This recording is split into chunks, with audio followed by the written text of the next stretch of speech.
चलिए अपने कार्यक्रम की शुरुआत करते हैं मां दुर्गा के नाम से, क्योंकि नवरात्र की शुरुआत हो चुकी है, शुभारंभ हो चुका है। नवरात्र के बाद दशहरे की धूम देखने को मिल रही है हर ओर, और फिर सब लोग दीपावली की खरीदारी में जाहिर सी बात है जुट जाएंगे। मतलब अगले 1 महीने तक त्योहारों का रंग जमा रहेगा। नवरात्र के शुरू होते ही आज से माता रानी के जयकारों की गूंज सुनाई देने लगी है। माता के मंदिरों में सुबह से ही लंबी लंबी कतारें हैं। भक्त मां के शैलपुत्री स्वरूप की पूजा कर रहे हैं, और इस शुभ अवसर पर हम आपको आज मां के 12 मंदिरों की तस्वीरें दिखा रहे हैं। मां दुर्गा के तमाम मंदिरों में सुबह से ही भक्तों श्रद्धालुओं का तांता लगा हुआ है। ऐसे ही देश के दूसरे मंदिर और शक्तिपीठों में आस्था भक्ति से भरपूर श्रद्धालु नजर आ रहे हैं। माता की आराधना और उपासना के लिए भक्त पहुंच रहे हैं। आज मां शैलपुत्री की पूजा की जा रही है, जिन्हें पर्वतराज हिमालय की पुत्री कहा गया है। इन्हें मां पार्वती भी कहते हैं। इनकी पूजा से अच्छे स्वास्थ्य और लंबी उम्र का आशीर्वाद मिलता है। तो दिल्ली के झंडे वाला मंदिर हम आपको लिए चलते हैं, जहां आज सुबह से ही मां के दर्शन के लिए भक्तों की लंबी कतारें लगी हैं। मां का भव्य श्रृंगार किया गया, फिर श्रृंगार आरती हुई, जिसमें शामिल होने के लिए श्रद्धालु पहुंचे। जी हाँ, देखिए हर दिन यहाँ भक्तों की भारी भीड़ पहुंचती है, लेकिन नवरात्र के दिनों में यहाँ का नजारा एकदम अलग और निराला होता है। शारदीय नवरात्रों की हार्दिक शुभकामनाएं। आज मां भगवती के पहले स्वरूप शैलपुत्री का यहाँ पर आवाहन, पूजन एवं श्रृंगार किया गया है। शैलपुत्री पर्वतराज हिमालय के घर में मां ने जन्म लिया था, इसी कारण इन्हें शैलपुत्री के नाम से आवाहित किया जाता है, इनकी पूजा की जाती है। और जो साधक जन हैं वो आज से ही अपने योग साधना में लीन हो जाते हैं, और उनका पहला चक्र होता है मूलाधार चक्र। मूलाधार चक्र से योग साधना का शुभारंभ होता है, और यहीं से 9 दिनों तक योग साधना का क्रम चलता रहेगा साधकों का। झंडेवाला देवी मंदिर में भक्तों की कतार लगी हुई है मां के दर्शनों के लिए। सब ने कुछ न कुछ कामनाएं लेकर मां के दरबार में आए हैं, और माता रानी अपने भक्तों को निराश नहीं करती हैं। तो वहीं देखिए दिल्ली के कालका जी मंदिर में भी नवरात्र के पहले दिन भक्तों की भारी भीड़ दिखी। नवरात्र के पावन मौके पर कालका जी मंदिर की रौनक देखने लायक है। देखिए यहाँ माता रानी की खूबसूरत फूलों के साथ सजावट की गई। भक्त लगातार कालका जी मंदिर पहुंच रहे हैं और माता रानी के दर्शन कर रहे हैं।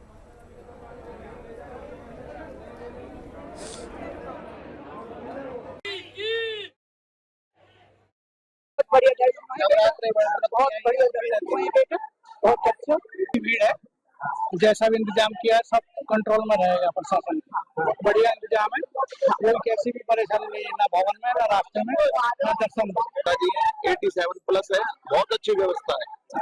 बहुत अच्छा जी, बहुत अच्छे दर्शन हुए, बहुत अच्छी सुविधा, पुलिस की तरफ से प्रशासन की तरफ से बहुत अच्छा सहयोग।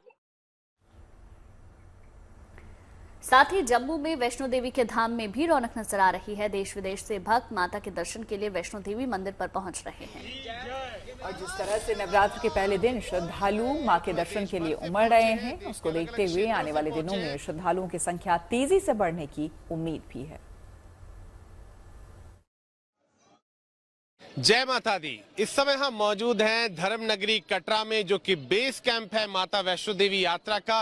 और आज से नवरात्रि महापर्व की शुरुआत हो चुकी है। नवरात्रि महापर्व का आज पहला दिन है, और देश भर से श्रद्धालु यहां कटरा पहुंच रहे हैं माता वैष्णो देवी के दर्शनों के लिए।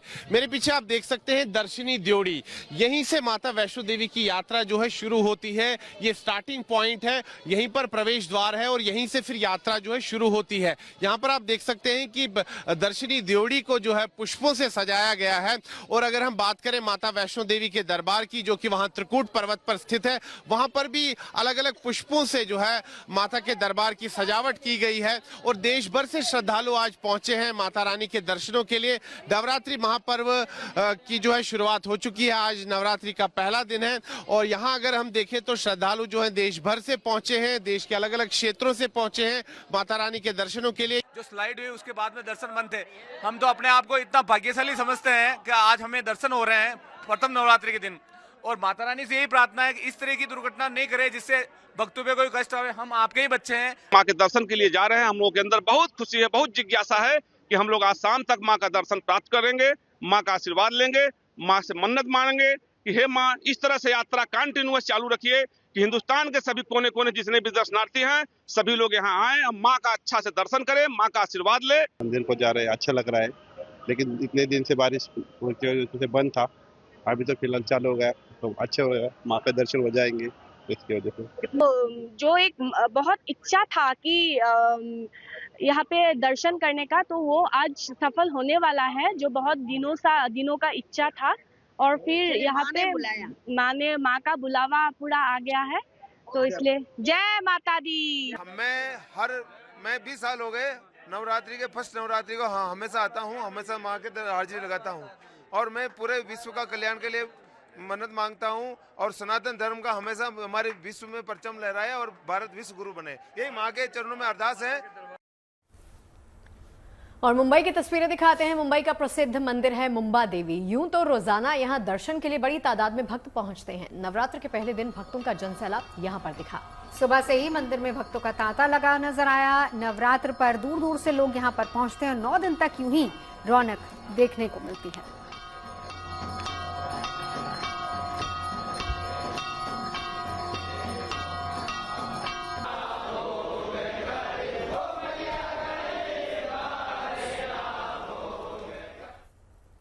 पर शारदीय नवरात्र पर शिव की नगरी शक्ति की आराधना में भी लीन हो गई है। आपको बता दें, दुर्गा कुंड के दुर्गा मंदिर भदैनी में मौजूद 9 दुर्गा, महिषासुर मर्दिनी और बड़ी शीतला मंदिर में पहले नवरात्र को भारी भीड़ देखने को मिली। दिन के वक्त भी जहां बड़ी संख्या में भक्त दर्शन को पहुंचे, तो शाम की आरती में भव्य और दिव्य नजारा देखने को मिला।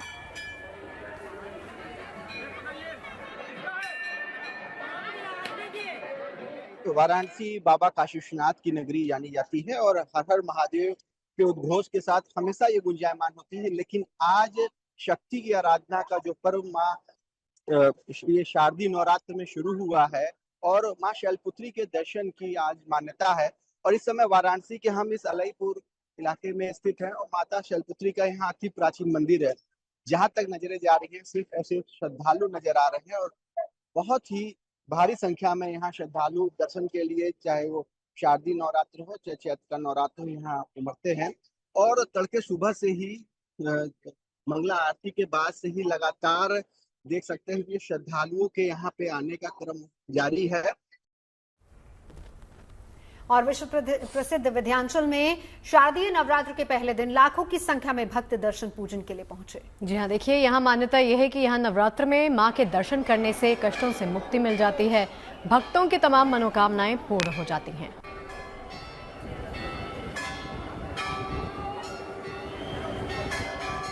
वहाँ की मानता तो बहुत ही ज्यादा है। हम लोग हर नवरात्र के पहले दिन आते हैं और मानता नहीं होती थी। आप देख रहे हैं जन सैलाब उमड़ा पड़ा हुआ है, इतनी गेटें हैं, 2-2, 3-3, 4-4 किलोमीटर लाइन लगी हुई है और माता जी का आशीर्वाद सभी भक्तों पे बना रहे। ऐसा लगता है यहाँ बहुत ही अच्छा लगता है, मन को बहुत सुकून मिलता है, माता जी का दर्शन होता है, मन बहुत प्रफुल्ल रहता है। माँ के दरबार में माँ के गोद में बैठने जैसा है और बहुत सुकून मिलता है। माँ की ऐसी कृपा रही है कि पूरा जगत का संचालन हो रहा है, इसलिए हम लोग पंडित हैं तो इसको सर्वोपरि मानते हैं। माँ के दरबार में कहेंगे जो भी आता है सबकी झोली माता जी भर देती है, खुशी से भर देती है। यहाँ आने के बाद दिल भाव विभोर हो जाता है। तो वहीं हिमाचल प्रदेश के कांगड़ा में पहाड़ों के बीच बसा है ब्रजेश्वरी धाम। ये शक्तिपीठ दुर्गा माता को समर्पित है। इसे नगरकोट धाम के नाम से भी जाना जाता है। बताया जाता है कि इस मंदिर को पांडवों ने बनवाया था। जी हाँ, देखिए नवरात्र के खास मौके पर यहाँ भक्तों की भारी भीड़ दर्शन के लिए पहुंचती है। आज पहले दिन दूर दूर से पहुंचे भक्तों ने माता की पूजा की और उनसे आशीर्वाद लिया।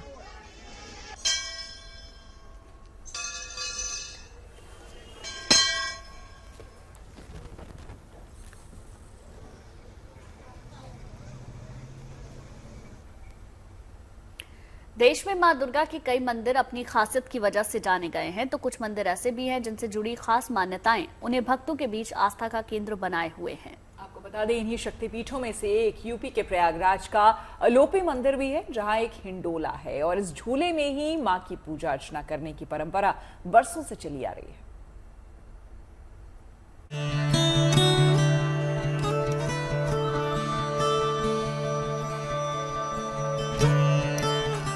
का नाम अलोप शंकरी। अलोप शंकरी का मतलब होता है जिसका कभी लोप नहीं होता, है ना। यहाँ कोई प्रतिमा नहीं है भगवती की, यहाँ वायवीय रूप से और पालने के अंदर और वेदी के अंदर वह स्वतः प्रतिष्ठित मानी जाती है।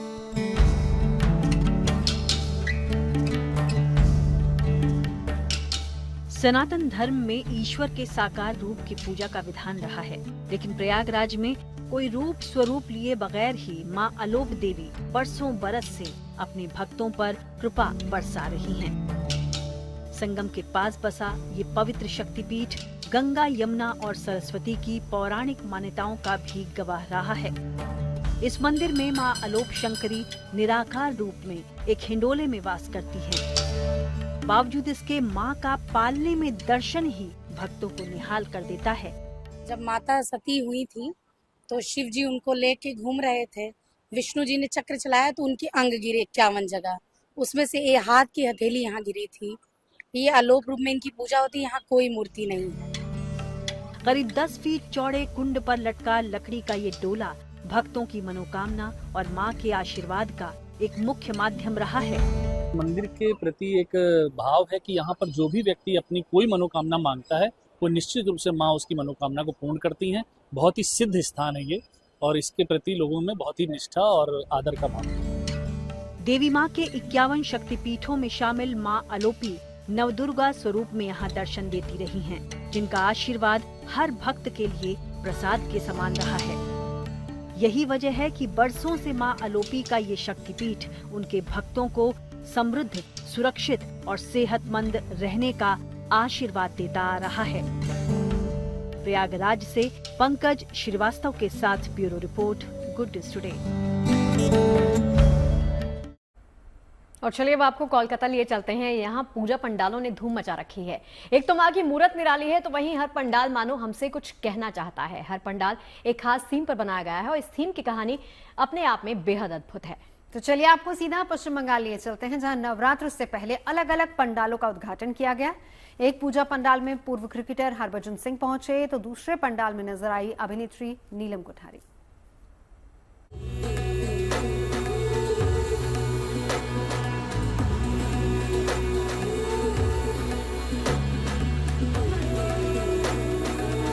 नवरात्रि के पावन पर्व पर कोलकाता का हर कोना मां दुर्गा की भक्ति और रंग बिरंगी सजावट से रोशन है।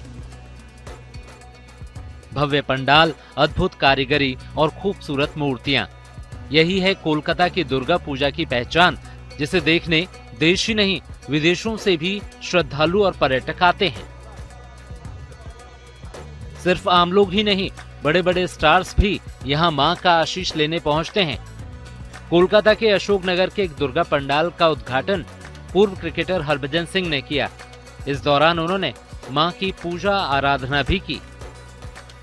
सबसे पहले तो दुर्गा माँ का शुक्रिया अदा करना चाहता हूँ कि मुझे यहाँ पे आने का मौका मिला और हमारे खेल मंत्री विश्वास जी, इन्होंने मुझे यहाँ पे बहुत इज्जत सम्मान दिया और मैं अपने आप को फिर से मैं कहता हूँ बहुत खुशकिस्मत हूँ कि मैं यहाँ पे आया, सब लोगों को मिला। और कलकत्ता में जब आता हूँ बहुत प्यार मिलता है और इस अवसर पे मैं यही कहना चाहता हूँ कि माँ दुर्गा सबके ऊपर मेहर भरा हाथ बना के रखे, सबके ऊपर बहुत कृपा हो, सब खुश रहें, तंदुरुस्त रहें। अशोकनगर के इस दुर्गा पंडाल को भव्य रूप दिया गया है। बांग्ला हमारी मातृभाषा थीम पर बनाए गए इस दुर्गा पंडाल में गुरुदेव रविंद्रनाथ टैगोर से लेकर स्वामी विवेकानंद की तस्वीरों को भी जगह दी गई है। हम लोग इस साल 76th ईयर में हैं और 76th ईयर में हम लोग का जो थीम है उसका नाम है बांग्ला आमार मायर भाषा, मतलब बंगाली मदर टंग है हम लोगों का, जितना भी बंगाल के वासी है। तो हम लोग इस साल जो प्रचेष्टा किए हैं वो है बंगाली का जो हर अक्षर है, जैसे हर बच्चा जब पहले वर्ण परिचय जब पहला बार पढ़ना सीखता है, उसका अक्षर के साथ मिलाप होता है, तो उसमें वर्ण परिचय का एक बहुत बड़ा रूल है। इधर जो पंडाल है उसमें हम लोग यही पोर्ट्रे करना चाहते हैं कि बांग्ला भाषा जैसे हम लोगों का मदर टंग है, हम लोग बहुत छोटा से इसको पढ़े हैं, देखे हैं सब कुछ। हर बार की तरह इस साल भी कोलकाता के अलग अलग हिस्सों में थीम बेस्ड पंडाल बनाए गए हैं। ऐसा ही एक पंडाल है टॉलीगंज शांति पाली पूजा समिति का, जिसका उद्घाटन अभिनेत्री नीलम कोठारी ने किया। नीलम कोठारी ने मां की आराधना कर पंडाल का उद्घाटन किया और मां दुर्गा का आशीर्वाद लिया।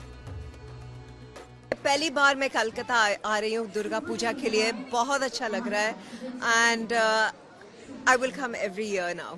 थोड़ी एडवाइस दे सकती हूँ क्योंकि पहली बार आ रही हूँ, मगर इतना कह सकती हूँ कि जैसे रोड्स को सजाते हैं और इतना खूबसूरत मूर्ति बनाते हैं, आई थिंक इट्स ब्यूटीफुल, दिल खुश हुआ। बेशक इस पंडाल को भव्य और दिव्य रूप दिया गया है। किसी राजशाही महल जैसे दिखने वाले इस पंडाल की खूबसूरती देखते ही बन रही है। मां दुर्गा के इस दरबार को नक्काशी और कारीगरी से सजाया और संवारा गया है। पंडाल की साज सज्जा और मां की दिव्य प्रतिमा को देखने के लिए श्रद्धालुओं की भीड़ उमड़ रही है। कोलकाता की दुर्गा पूजा सिर्फ धार्मिक आस्था का पर्व नहीं, बल्कि कला, संस्कृति और परंपरा का अद्भुत संगम भी है।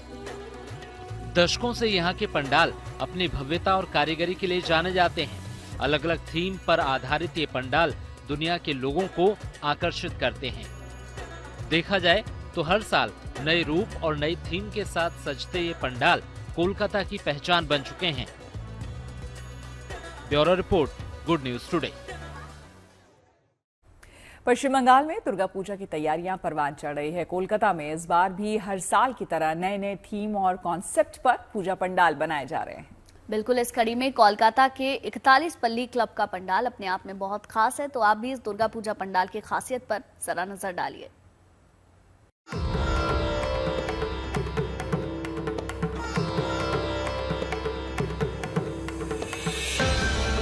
कोलकाता के इस दुर्गा पूजा पंडाल में आपको कोई खास चमक दमक नजर नहीं आएगी और ना ही रंग बिरंगी रोशनी की चकाचौंध। तमाम किस्म की मशीनी आकृतियों के बीच यहाँ पर दुर्गा माता अपने वाहन और अन्य देवी देवताओं के साथ विराजमान है।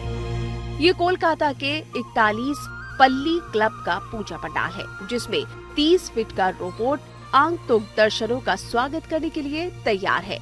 इस तरह के ढेर सारे पुतलों और मशीनी आकृतियों के बीच यहाँ पर इंसान की स्थिति को दर्शाने का प्रयास किया गया है, जो और दूसरे पंडालों से अलग है। पे augmented reality, mechanical and kinetic movement सब मिला के एक ये कन्वेंशनल पैंडल नहीं है, ये एक 3D कैनवस है जो आपको आके देखना पड़ेगा। अट्रैक्शन तो बहुत कुछ है, ये पूरा एक 3D कैनवस है। यहाँ पे एक मैकेनिकल रोबोट है जो लगभग 25-30 फुट का है। एक ऑगमेंटेड रियलिटी सेक्शन है जहाँ पे फेस डिटेक्ट करके वो पुतला बना देगा। यहाँ पे लेजर शोज है, लाइट शोज है, बहुत कुछ है। ये एक प्रॉपर पैकेज है। वैसे तो कोलकाता और पश्चिम बंगाल में दुर्गा पूजा के पंडालों को हर साल सबसे अलग बनाने और सबसे खास थीम पर सजाने की परंपरा है, लेकिन इस बार 41 पल्ली क्लब की पूजा के इस पंडाल का निर्माण रोबोट और 3D तकनीक के नई थीम पर करने के पीछे मकसद आखिर क्या है, ये भी जरा जान लीजिए। ये आर्टिस्ट जो थीम का नाम दिया है उसका नाम है शोपान। ये एक संस्कृत वर्ड है मीनिंग स्टेयर्स। तो यहाँ पे टेक्नोलॉजी के ऊपर हम लोग इतना लागू हो गए कि हम लोग सब अपना बुद्धि टेक्नोलॉजी को दे चुके हैं और हम लोग सब पुतले बन चुके हैं टेक्नोलॉजी के हाथ में। तो यही मेन मुद्दा है कि हम लोगों को दुर्गा माँ से यही प्रार्थना है कि हम लोगों को वो विजडम वापस कीजिए जो हम लोग टेक्नोलॉजी को दे चुके हैं। कुल मिलाकर इस अनूठे पंडाल के जरिए ये संदेश देने का प्रयास किया गया है कि तकनीक और प्रौद्योगिकी के इशारे पर इंसान कैसे नाच रहा है और किस तरह से समय के हाथों में घूमने वाला ऐसा ही पुतला बन चुका है, जिसकी झलक यहाँ देखने को मिल रही है। साथ ही ये भी बताने की कोशिश है कि किस तरह से इंसान को अपने बुद्धि विवेक को बचाए रखने की जरूरत है ताकि वो तकनीक का गुलाम न बन सके। Bureau report, good news today. Navratra शुरू होते ही शहर शहर और गांव-गांव में दुर्गा पूजा की रौनक नजर आने लगती है और बंगाल की दुर्गा पूजा के तो कहने ही क्या, हर बार नई नई और अनोखी थीम्स पर मां के दिव्य दरबार यहां सजाए जाते हैं। इसी कड़ी में कोलकाता में इस साल अशोकनगर संघ ने पूजा पंडाल तैयार किया है और इस बार की थीम है बांग्ला आमार मोयर भाषा, यानी बांग्ला मेरी मातृभाषा। अब इस दुर्गा पंडाल में बांग्ला भाषा में वर्णों का परिचय बेहद खूबसूरत और क्रिएटिव अंदाज में दर्शाया जा रहा है, ताकि यंग जनरेशन भी अपनी बांग्ला भाषा को समझे, उसे अपनाए। कहीं देवी सरस्वती और लक्ष्मी मां के हाथों में वर्ण परिचय और सहोज पाठ दिखाया जा रहा है, तो कहीं बंगाल की पहचान और हिंदी साहित्य से जुड़े रविंद्रनाथ टैगोर, स्वामी विवेकानंद और काजी नजरुल इस्लाम जैसे कई महान लोगों की तस्वीरें दुर्गा पंडाल में देखने के लिए मिल रही हैं।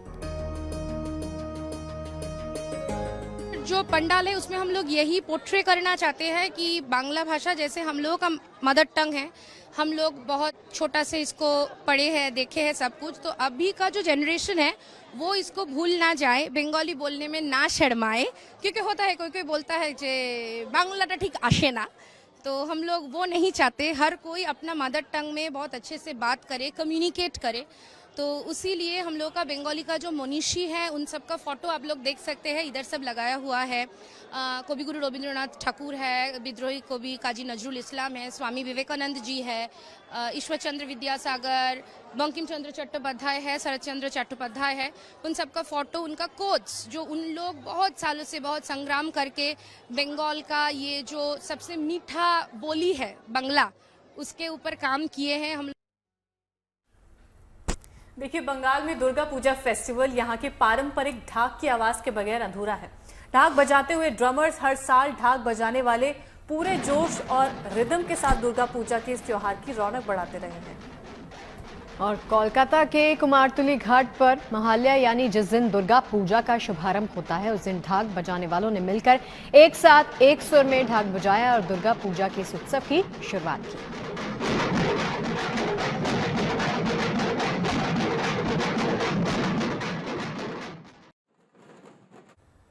पश्चिम बंगाल के आसनसोल में पिछले 47 साल से दुर्गा पूजा से जुड़ी एक अनोखी रीत चली आ रही है। यहाँ एक ही दिन में सप्तमी, अष्टमी, नवमी और दशमी की पूजा संपन्न की जाती है। आपको बता दें, इस परंपरा को सिर्फ आसनसोल ही नहीं, झारखंड के कई इलाकों में भी किया जाता है पूरे भक्ति भाव के साथ। देखिए,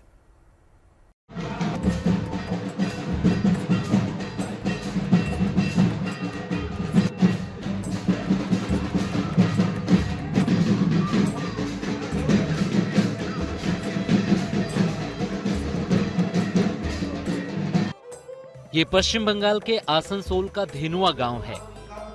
यहाँ दुर्गा पूजा से जुड़ी एक अनोखी परंपरा चली आ रही है। यहाँ महालया के अवसर पर एक ही दिन में मां दुर्गा का आगमन, पूजन और विसर्जन सभी विधान संपन्न किए जाते हैं। रविवार तड़के यहाँ पूजा अर्चना का शुभारंभ हुआ और एक ही दिन में सप्तमी, अष्टमी, नवमी और दशमी के सभी अनुष्ठान पूरे किए गए। एक ही दिन में सारे माँ दुर्गा की पूजा होता है। इसमें माँ दुर्गा जया विजया रहते हैं। मंडप में मूर्ति में यही 3 चीज रहता है। और ये पूजा में सप्तमी, अष्टमी, नवमी, दशमी एक ही दिन में एक पूजा होता है। सिर्फ माँ दुर्गा ये महालया का दिन, हर साल ये महालया का दिन ही पूजा होते हैं। इस अनोखी परंपरा को यहाँ के लोग आगमनी दुर्गा पूजा कहते हैं। करीब 5 दशक से ये अनोखी प्रथा चली आ रही है। अलग अलग लोक कथाओं और रीति नीतियों को मानते हुए 4 प्रकार के भोग माँ को अर्पित किए जाते हैं और एक ही दिन में माँ की आराधना से जुड़े सभी अनुष्ठान पूर्ण होते हैं। बताया जाता है कि ये बहुत साल पहले से ये दुर्गा पूजा शुरू हुआ था और यहाँ के जो तेजानंद ब्रह्मचारी थे उनको माँ दुर्गा ने स्वप्न दिया था, जिसके बाद यह दुर्गा पूजा शुरू हुआ था। और यहाँ जो इस दुर्गा पूजा की जो विशेषता है कि जो माँ दुर्गा की प्रतिमा है उनके साथ उनके जो 4 संतान जो हैं, गणेश, लक्ष्मी, कार्तिक और सरस्वती नहीं रहती हैं, जबकि उनकी जो 2 सखी हैं, जया और विजया, माँ दुर्गा के साथ विराजमान करती है। और इस पूजा को दुर्गा पूजा के आगमनी पूजा के हिसाब से भी जाना जाता है। और इस दुर्गा पूजा को लेकर यहाँ के स्थानीय लोगों के साथ आसपास के जिला और पास के राज्य झारखंड के लोगों में भी एक अलग उत्साह रहता है। अहमदाबाद के बाजारों में नवरात्र की रौनक देखने के लिए मिल रही है। यहाँ बड़ी तादाद में गरबा प्रेमी खरीदारी के लिए पहुंच रहे हैं। और खासकर यहाँ पर लॉ मार्केट इलाके में, जहाँ पर चनिया चोली और दूसरी पारंपरिक पोशाकों की खूब वैरायटीज देखने को मिल रही हैं।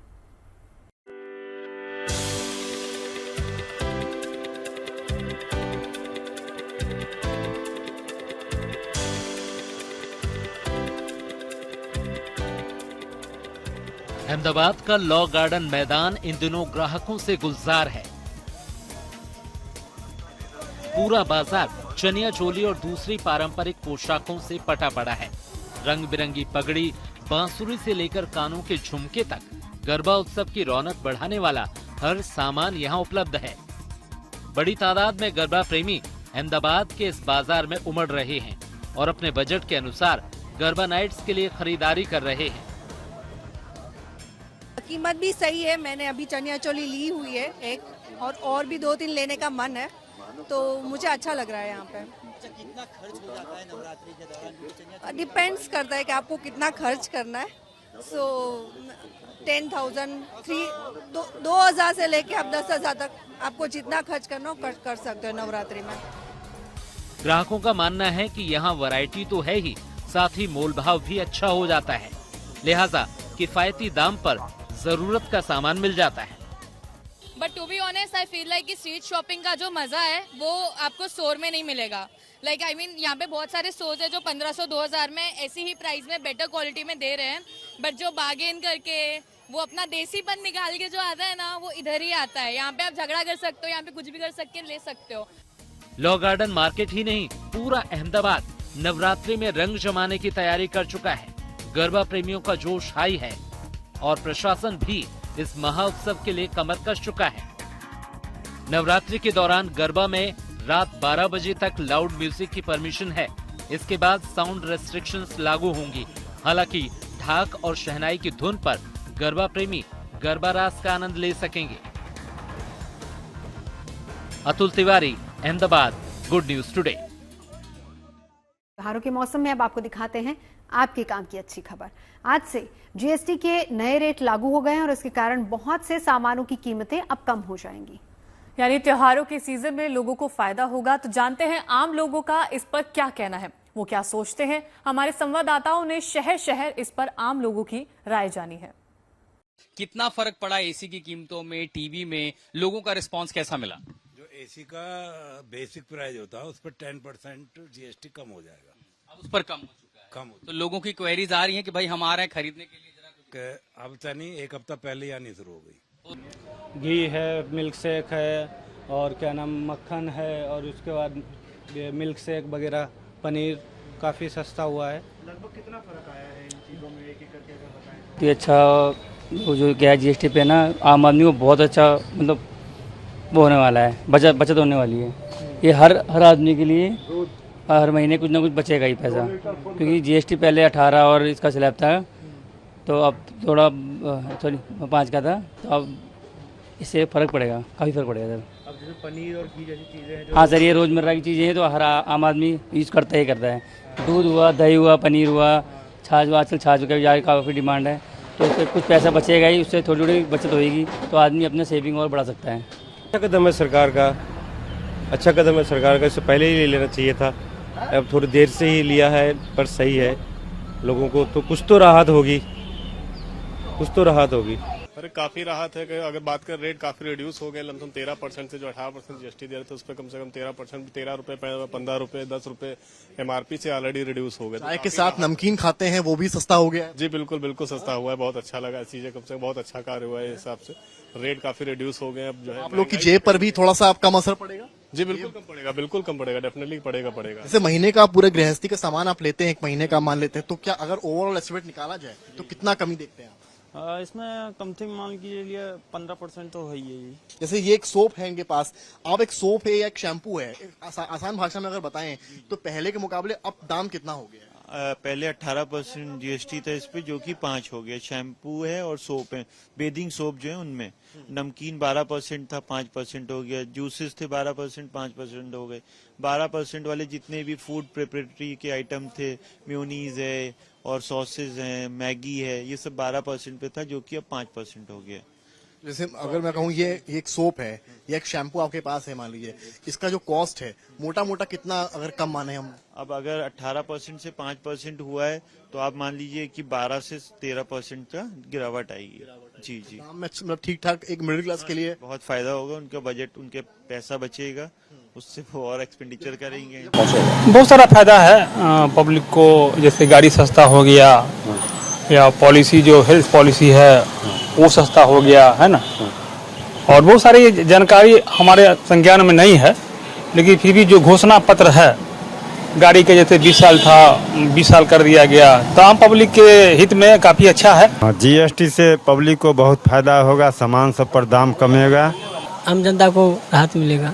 अच्छा, क्या जानकारी? खाने पीने वाला सामान पर बोल रहे हैं, उसमें थोड़ा रेट का 19-20 हुआ है गाड़ी उड़ी पर।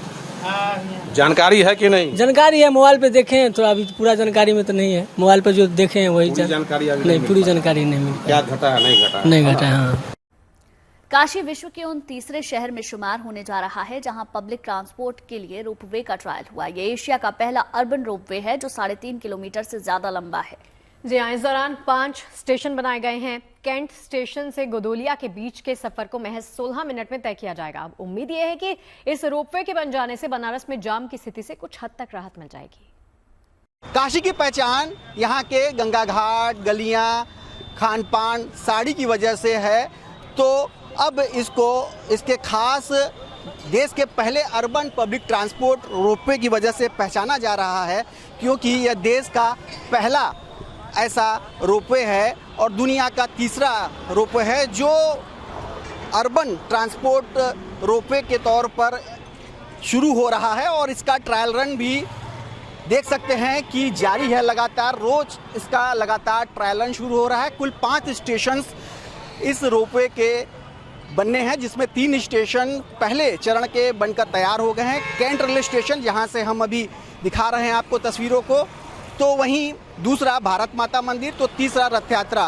पहले चरण के तहत इस 3 स्टेशन के बीच में कुल 90 गंडोला यानी जो केबिन्स हैं वे संचालित किए जाने हैं और एक केबिन्स में 10 यहाँ पर यात्री सवार होंगे और सुगम यातायात, खास तौर से जो कैंट रेलवे स्टेशन आने वाले श्रद्धालु हैं, पर्यटक हैं, वे गदौलिया तक जरूर जाते हैं, जो इसका अंतिम पड़ाव है। महज 15 मिनट में बताया जा रहा है कि ये सफ़र तय हो जाएगा। लगभग 3.25 किलोमीटर का ये सफ़र है और ये प्रधानमंत्री नरेंद्र मोदी का भी ड्रीम प्रोजेक्ट रहा।